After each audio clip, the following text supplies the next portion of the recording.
북한 주민들이 시진핑이를 처음 보고 놀랐대요. 키가 그렇게 그러니까 북한 주민들이 봤을 때 우리 수령님은 제일 잘생기고 풍채도 제일 좋고 신적인 그런 게 있잖아요.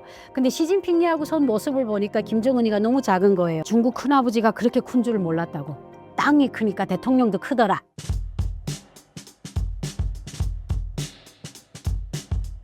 시진핑이 7년 만에 북한을 다녀갔는데 왜 하필 지금 김정은을 보러 간 걸까요? 이미 작년에 싹이 텄으니까요. 일단은 시진핑이 최고 지도자에 오른 지가 오래지만 2019년에 처음 북한을 방문했고 그때 당시 북한 주민들이 시진핑이를 처음 보고 놀랐대요. 키가 그렇게 그러니까 북한 주민들이 봤을 때 우리 수령님은 어떻게 보면 제일 잘생기고 풍채도 제일 좋고 이런 되게 신적인 그런 게 있잖아요. 근데 시진핑이하고 선 모습을 보니까 김정은이가 너무 작은 거예요. 그래서 그때 저는 이제 북한에 통신원이 있었으니까 전화 연결을 했는데 중국 큰아버지가 그렇게 큰 줄을 몰랐다고.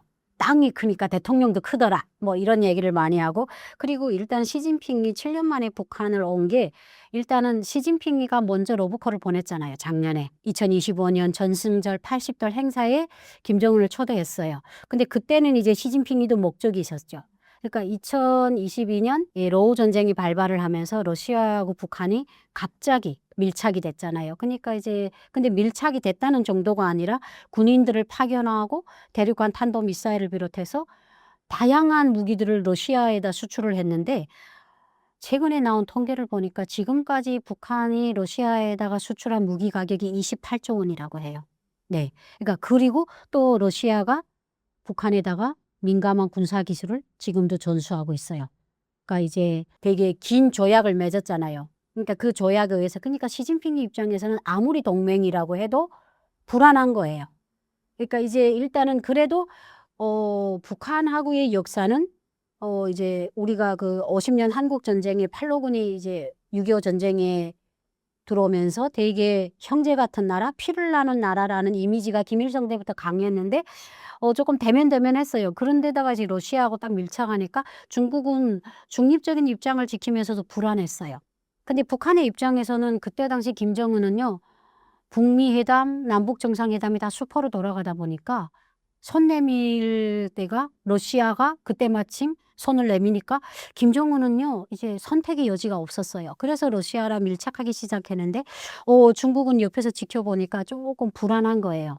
그래서 이제 작년에 김정은을 초청을 했죠. 초청을 해가지고 그때 김정은이 자 내년에 이제 중조 5월 예방 65주년인데 평양에 한번 꼭 오시라 초청했어요. 그러니까 결국은 형식상 큰 틀에서 봤을 때는 이제 그 약속을 위해서 북한을 방문한 것처럼 보이지만 시진핑이 입장에서는 북한이 지금이 필요한 거예요.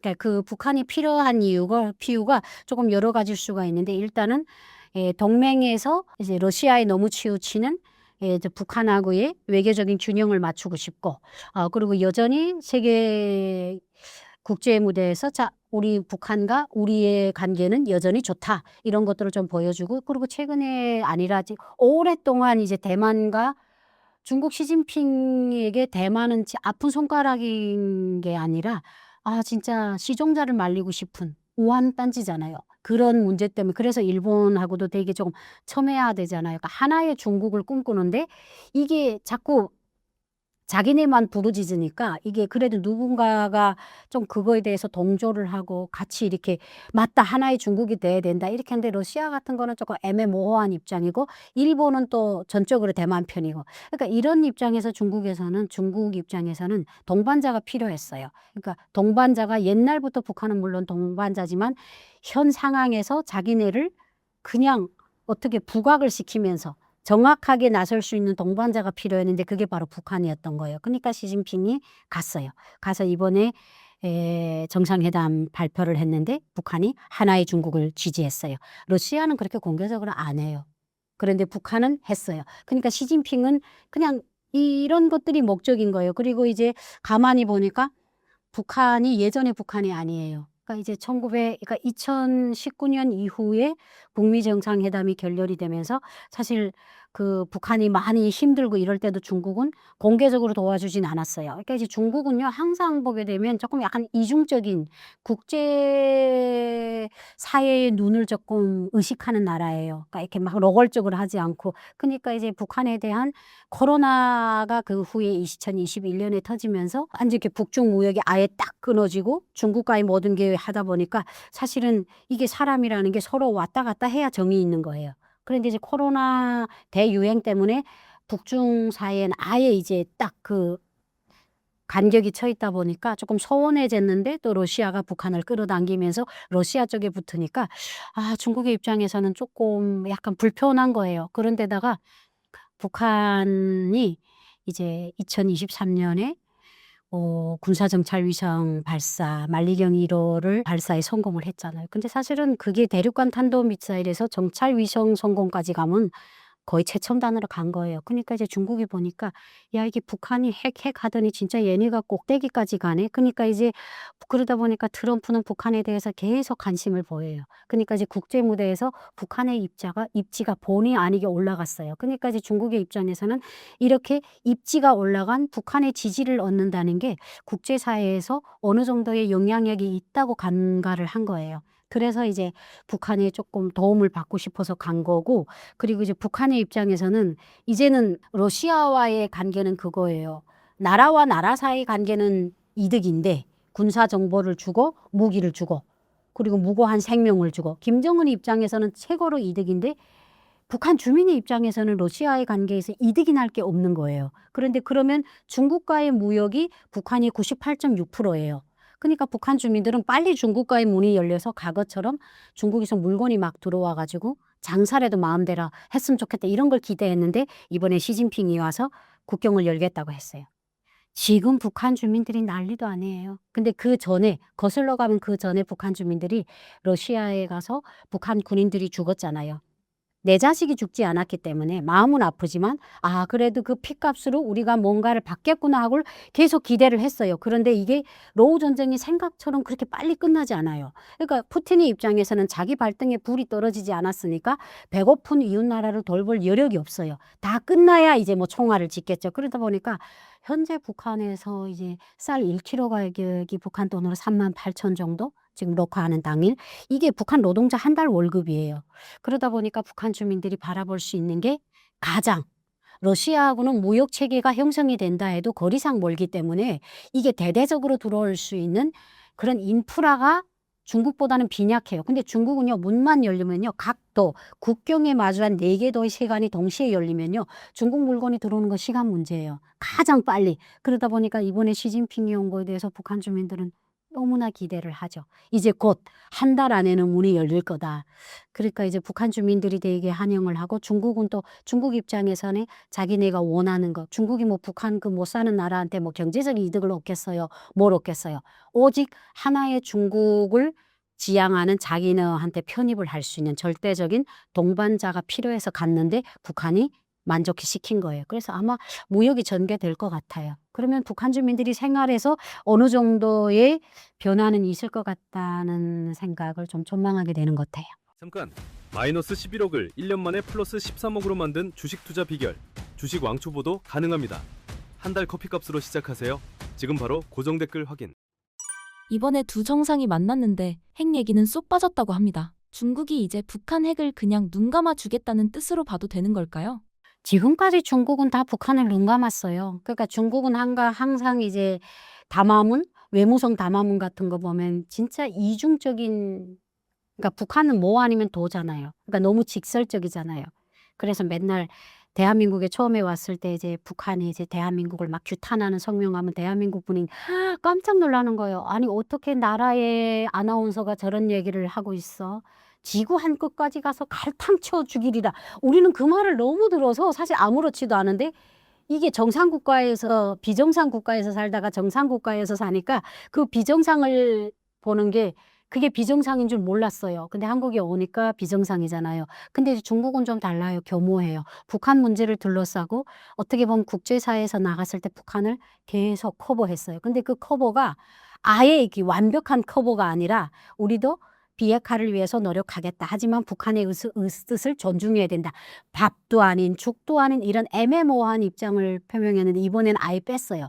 그러니까 저는 중국의 입장에서는 이 마당에 와가지고 왜 북한을 자극하겠어요. 그랬다고 해서 우리가 북한의 비핵화를 북한의 핵무장화를 지지한다 이런 얘기도 안 했잖아요. 그러니까 중국은 항상 그 교활한 덩치는 큰데 교활한 나라잖아요. 그러니까 북한을 가운데 두고도 중국 입장에서는 또 이 두 가지를 지키는 거예요.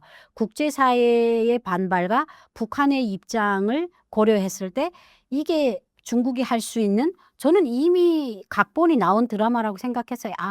그냥 침묵하잖아요. 그렇다고 해서 우리가 북한의 핵을 지지한다고 얘기는 안 했잖아요. 침묵이 뭐겠어요? 지지한다는 얘기죠. 근데 그걸 이제 국제 무대에 왔을 때 국제 세계 유엔이나 이런 데서 왜 중국은 침묵을 하냐 이렇게 말하면 또 말장난을 할 거예요. 우리는 침묵한 게 아니라 뭐 이제 우방국으로서 뭐 비핵화가 진행되는 과정을 지켜볼 결심이다. 아마 이렇게 말도 안 되는 것들을 할 거예요. 근데 사실상은 묵인한 거죠. 그 묵인하는 대가로 하나의 중국에 대한 북한의 지지를 얻어냈고 이게 팅퐁이 맞잖아요.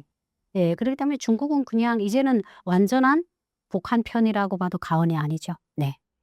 둘이 형님 아우하면서 친한 척은 하는데 혹시 김정은이 시진핑한테 뒤통수 맞을 수도 있다고 보시나요? 있다면 어떤 부분에서일까요? 사실 김정은은 좀 예측 불허한 사람이고 김정일이보다는 이제 김정일이는 좀 무능했고 아버지는 무능했어요. 그러니까 이제 저는 사실은 두 나라 사이를 봤을 때 뒤통수를 칠 수 있는 드라마는 없어요. 왜냐하면 서로 양호 이익을 둘 다 뭐 어느 한쪽이 이익을 보는 회담 결과가 아니잖아요.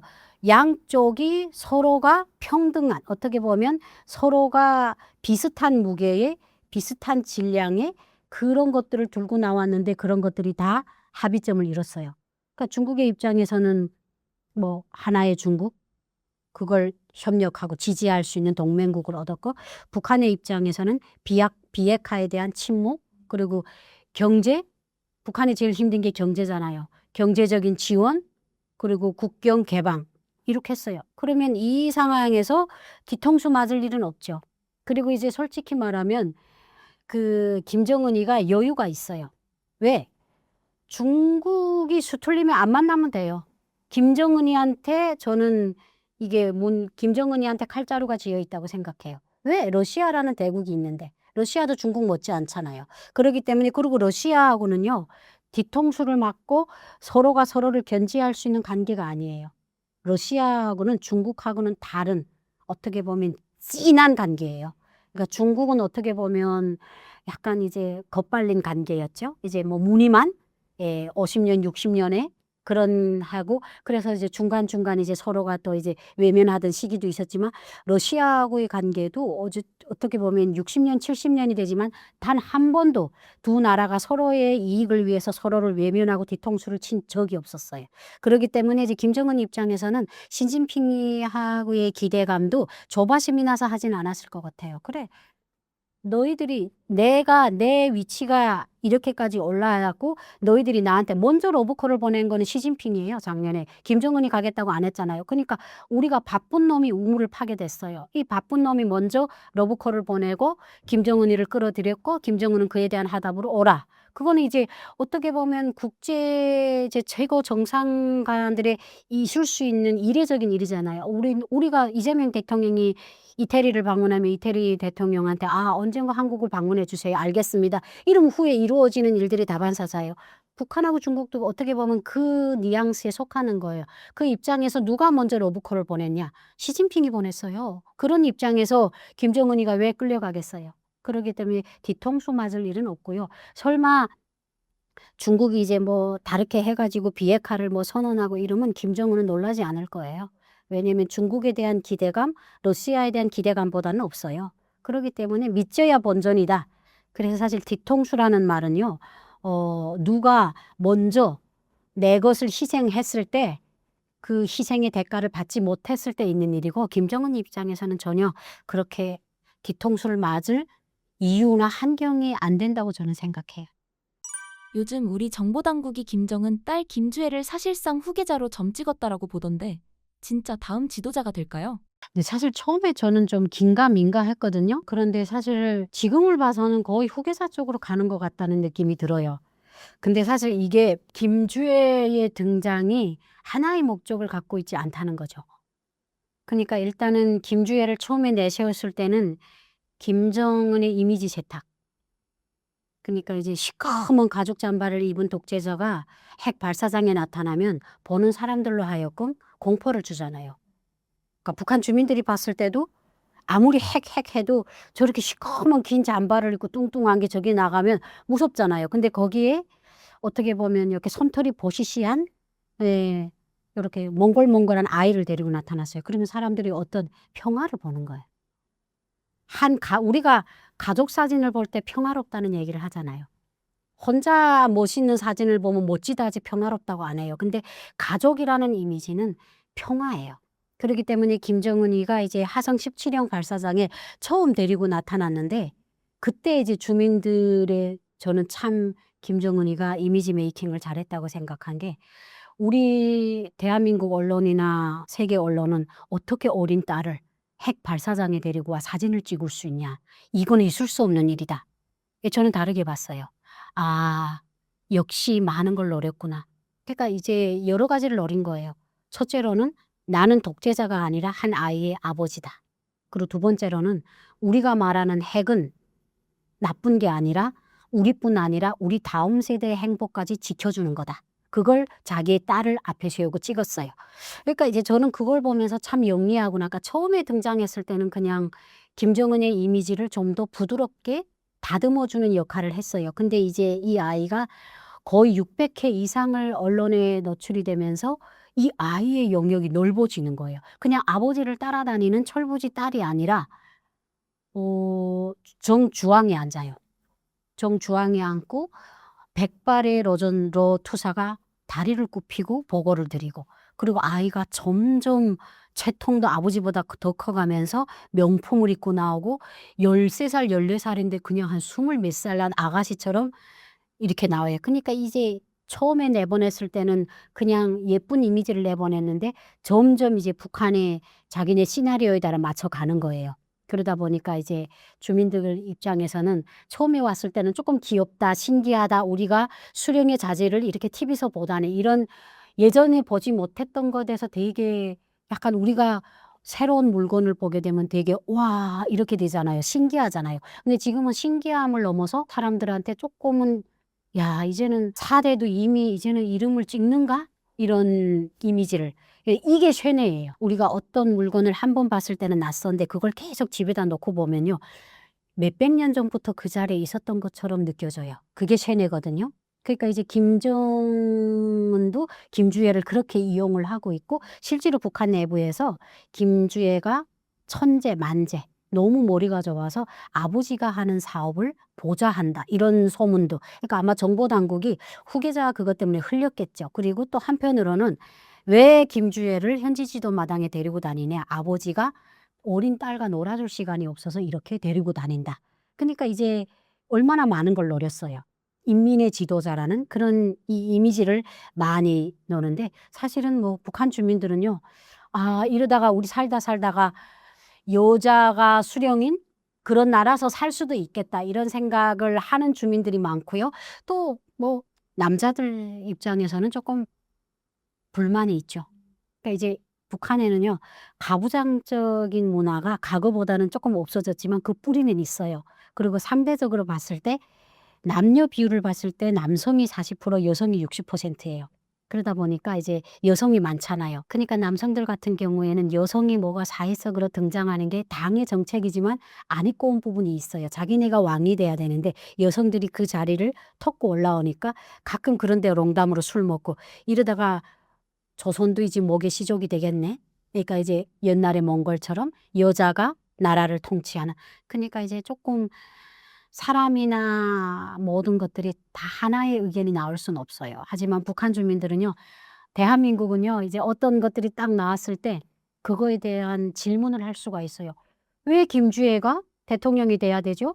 뭐 대통령이 딸이 돼서 꼭 대통령이 돼야 돼요? 이런 질문을 던질 수 있는 나라가 민주주의 나라예요. 북한은요. 그런 질문이 존재해서는 안 되는 나라고 그런 질문을 머릿속에 갖고 있어도 안 되는 나라예요. 그러니까 나라에서 어느 순간에 수십 년이 지난 다음에 조선민주주의인민공화국 국무위원장 김주애 동지를 추대함에 대하여 그걸 노동신문에 하면 그렇구나 하고 박수를 치는 나라예요. 그러니까 이제 북한 주민들은 받아들이는 것 같아요. 그냥 서서히. 왜냐면 자기들이 할 수 있는 권리가 없다는 걸 수십 년 동안 체감한 사람들이 무슨 이야기를 하겠어요. 그리고 그런 거예요. 내가 배가 불러야 나라의 정치에 관심이 있어요. 쌀이 38,000원 하는데 김주애 되겠으면 되고 뭐 상관이 없는 거예요. 그러니까 그냥 정치 이야기는 배부른 사람들이 하는 쓸데없는 이야기다 이런 인식이 강하죠. 그런데 한편에선 숨겨둔 아들이 따로 있다라는 얘기도 나와요. 김주애를 일부러 앞세운 연막일 가능성은 없을까요? 뭐 솔직하게 말하면 김정일도 자녀가 셋이었잖아요. 그런데서 그 중에서 하나를 휴계자를 뽑았잖아요. 사실 그 위에 있는 김정철이가 더 잘생기고 그랬는데 제목이 안 되니까 김정은이를 선택했잖아요. 근데 김정은 입장에서도 그래 아들이 있을 수 있어요. 아들이 있다는 소문이 북한 내부에 있대요. 왜냐면 그 이제 아들이 만경대 뭐 어느 혁명학원인가 어디를 왔는데 총을 찬 보위원들이 그 주변에 다 매복해 있더라. 아, 수령님 자제분인가? 이런 소문이 평양에서 나서 아들이 있다는 소문이 지방에도 났어요. 근데 저는 그러고요. 김정은이는 선대 수령들하고 달라요. 영원할 것 같은 걸 뒤집는 사람이 김정은이에요. 그 할아버지 유언도 뒤집잖아요. 6.15 공동선언, 조국 통일 3대 헌장 기념탑도 까보셨잖아요. 예, 그리고 대남 부서도 수십 년 있던 것들 다 없앴잖아요. 그게 김정은이에요. 그런 사람이 꼭 자기 후계자를 아들을 해야 된다는 고정불명의 법칙이 없어요. 그렇기 때문에 김정은이라면 가능하다. 아들이 있어도 김주애를, 그러니까 자식은 부모가 알잖아요. 저는 제 아들이 올해로 23인데요. 저는 지금도 제 아들이 마음을 읽어요. 그래서 저희 아들이 가끔 그래요. 엄마, 그러고 어떻게 알았어? 엄마야. 그러니까 이게 뭐 100% 맞진 않지만 그래도 자식을 잘 아는 건 부모잖아요. 어릴 때 키우면서. 기질이나 이런 것들이 김주애가 조금 부각이 되지 않았나? 부모 눈에. 그래서 조금 초점을 할 수도 있고 또 두 번째로는 김주애를 내세움으로써 아들을 키우면서 김주애가 앞으로 아들이 대통령이 될 경우에 직접적으로 보좌할 수 있는 그런 어떻게 후원자적 역할을 하기 위해서 데리고 다닐 수 있는 가능성도 배제할 수는 없는 거죠.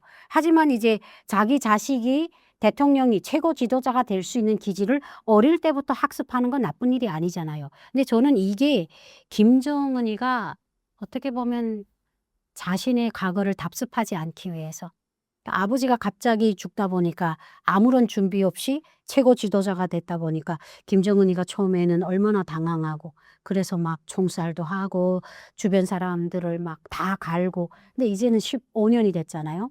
그러니까 이제는 자기 나름의 토대를 갖췄기 때문에 내 자식한테만큼은 나와 같은 전철을 밟기가 싫은 거예요. 그러니까 어려서부터 그리고 김정은이는 갑자기 나타났기 때문에 북한 주민들한테도 낯설어요. 우리가 낯선 사람에 대한 신뢰가 없잖아요. 갑자기 나타난 사람들 우리가 광고를 해도 공유가 오랫동안 뭐 커피 광고를 하면 그 공유를 믿고 광고를 사는데 다른 사람이 나타나면 이걸 사야 되나? 약간 고민하잖아요. 이게 인간의 본능이에요.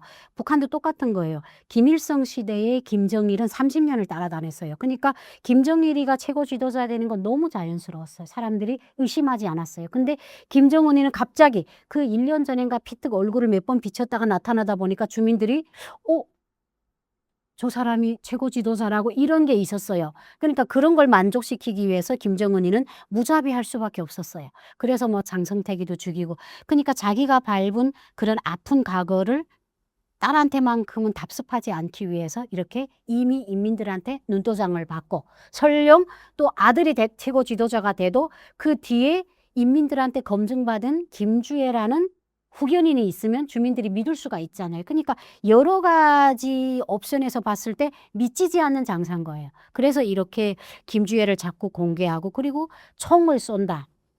그게 그거예요. 우상화예요. 우리 딸은 아버지만 절절절절 따라다니는 철없는 아이가 아니라 정치, 경제, 문화, 군사에서도 다방면적인 그런 인덕을, 그 어떻게 다방면적인 자격을 가진 인재다. 이런 것들을 보여줘요. 그래서 그 사격하는 거 보세요. 근데 미성년자가 사격하는 거는 이제 국제적으로 안 좋은 모습이래요. 근데 북한은 아니 뭘 교과서에 뭐 김정은이 4살 때 벤츠를 타고 다녔다고 뻥치는 나라인데 뭐 그런 것들은 북한에는요 국제사회가 세운 잣대 같은 거는 필요 없는 나라예요. 그러니까 이제 김주의 그 총 쏘는 자세 보세요. 얼마나 정확해요. 그러니까 이제 그런 걸 딱 봤을 때, 아, 맞다. 사람들이 시간이 지난 다음에도, 아, 우리 김주혜 동지 10대 벌써 사격 훈련했지? 탱크도 몰았지? 야, 그러면 뭐 이 나라를 든든히 지킬 수 있겠지. 이렇게 사람들한테 그런 것들을 이미 눈도장을 박는 거예요. 미래를 위해서. 그렇기 때문에 충분히 그런 걸 노출시키는 게 김주혜나 김정은의 입장에서는 너무나 많은 믿음을 얻을 수 있는 가정이라고 생각하시면 될 것 같아요. 정작 주민들 살림은 갈수록 어렵다는데 요즘 젊은 세대는 나라를 어떻게 바라보고 있나요? 요즘 젊은 세대, 그걸 이제 하나로 짓지는 못하고 요즘 젊은 세대에도 당의 신임을 받고 당의 배려를 받고 충실한 세대가 있잖아요. 근데 이런 세대, 이런 계층들은 내놓고 일반 세대들은 우리가 대한민국에서 장마당 세대라고 하는데 실제 북한에선 그렇게 안 불러요. 미공급 세대. 달라요. 호칭이. 배급을 받지 못한 세대. 그게 이제 1980년도 후반에 태어난 아이들. 근데 이 아이들은 눈을 떠보니까 노동당에서 우리한테 주는 거 하나도 없고 아버지 엄마가 피땀 흘려서 우리를 했어요. 그러니까 이 아이들은 전체적인 성향보다는 개인주의 성향이 강해요. 그런데 그 나라에서는 도망칠 수는 없잖아요. 그러니까 미공급 세대 아이들은 이중인격을 가지고 사는 거죠.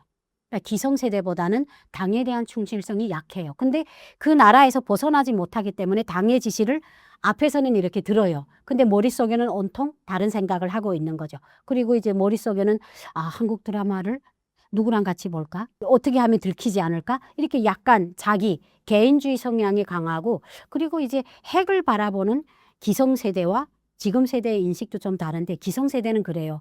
그래도 우리가 허리띠를 조이면서 지켜온 핵인데 좀 더 고생해도 지켜야 되지 않을까 이렇게 생각하는 층도 좀 있어요. 충실한 사람들. 하지만 지금 세대는 핵무기가 우리의 안전을 지켜주면 오케이. 하지만 우리의 자유와 우리의 경제 생활에서 피해를 준다면 그걸 우리가 왜 받아들여야 되지? 이런 이중적인 생각을 하는 그런 좀 북한에서 말하면 변혁적인 요소다. 그래서 김정은이가 2020년에 3대 악법을 만든 거예요. 평양 문화 반동 사상 배격법. 그게 이제 한류를 차단시키는 것을 이렇게 이미 시각에 가서 잡는 것만으로는 충족이 안 되고 법이라는 걸 만들어 가지고 여기에 기초해서 이 사람들을 처벌하는 거예요. 그러니까 법이라는 게 얼마나 무서운지를.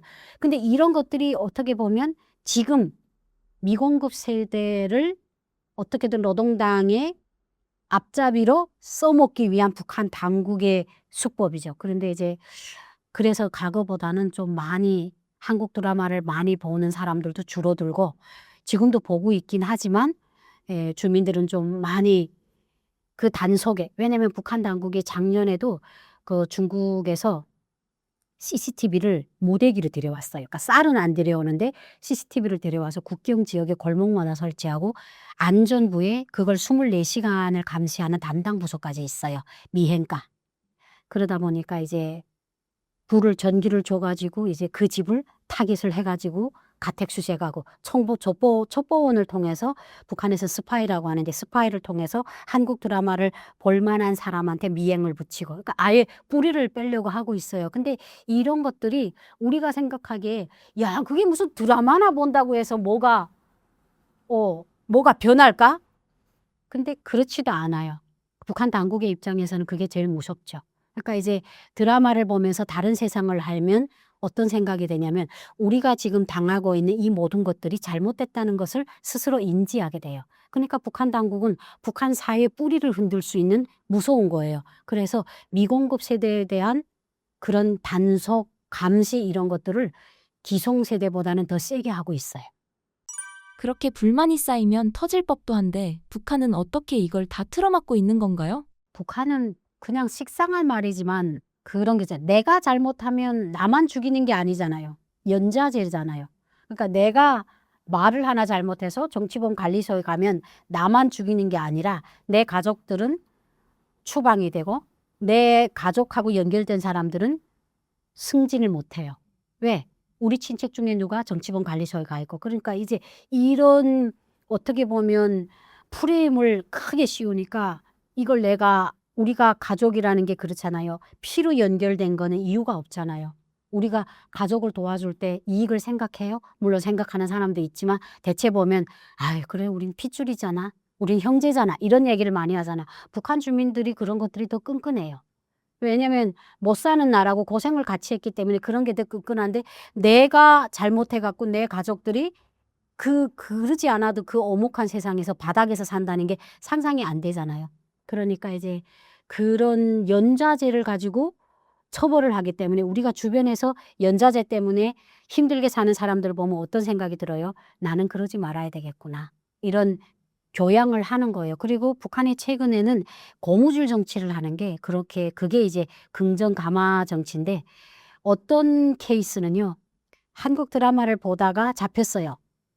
근데 이런 애들을 갑자기 처벌하지 않고 그 조직에서만 생활 총괄을 해가지고 놔줬어요. 그러면 우리가 어떤 생각이 들겠어요? 야, 살아났구나 이 생각보다도 공포에 질렸는데 나를 용서해줘. 그러면 충성심이 생기는 거예요.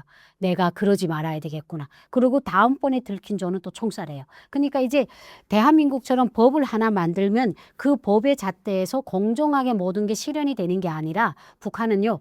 법도 약간 늘었다 줄였다 하는 거예요. 누구는 처벌하고 누구는 용서해요. 이런 과정을 통해서 주민들을 교양 개조하는 거예요. 그래서 불만은 북한 주민들한테는 다 있어요. 그런데 이제 이게 터지는 순간에 나뿐 아니라 내 가족이 피해를 보기 때문에 그걸 터칠 사람이 몇이나 될까. 그리고 이제 북한은 또 제가 말을 하는 것처럼 이제 CCTV나 이런 걸로 해가지고 그리고 북한 사회의 구성을 보게 되면요. 이렇게 다 인민반에도 스파이가 있고 작업반에도 스파이가 있고 도당에도 보위부 스파이가 있고 이런 구조가 되기 때문에 이게 내가 북한 당국에 대해서 불만을 품고 음모를 꾸미고 그걸 실행에 옮기기에는 완전 불가능한 체제예요. 그렇기 때문에 이제 북한에서는 이런 것들이 일어날 수가 없고 또 이제 또 CCTV 같은 걸 가지고 집중 감시를 하기 때문에 주민들의 삶이 이게 손바닥 위에 있는 거예요.